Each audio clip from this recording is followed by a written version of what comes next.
Your education did not make you a smart person, it made you obedient. मतलब तिम्रो शिक्षाले तिमीलाई बुद्धिमान व्यक्ति बनाएन, त्यसले तिमीलाई बस आज्ञाकारी बनायो।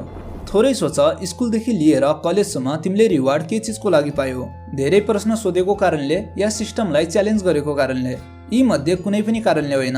तिमीले पुरस्कार पायो सही एन्सर दिएको कारणले, त्यो पनि सही फर्मेटमा, त्यो पनि उनीहरूले तय गरेको बाउन्ड्री भित्र रहेर।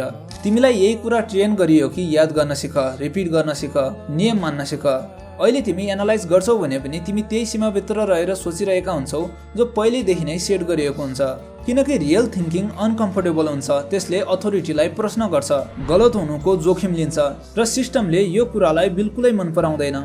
त्यसैले हामीले शिक्षा भनेर चिन्ने कुरा धेरै जसो अवस्थामा राम्रो शब्दावलीले सजिएको बौद्धिक आज्ञाकारिता मात्र बन्छ। र सबैभन्दा खतरनाक कुरा, तिमीलाई लाग्छ कि तिमी स्वतन्त्र रूपमा सोचिरहेका छौ, तर वास्तवमा तिमी आजै पनि त्यही स्क्रिप्ट फलो गरिरहेका छौ जसले तिमीलाई कहिले प्रश्न गर्न नै सिकाएन। अब यदि तिमीलाई यस्तो लाग्छ कि तिमीले मेरो कुरा बुझिसकेका छौ भने मलाई एउटा कुरा भन, आखिर वास्तविक शिक्षा कस्तो हुन्छ?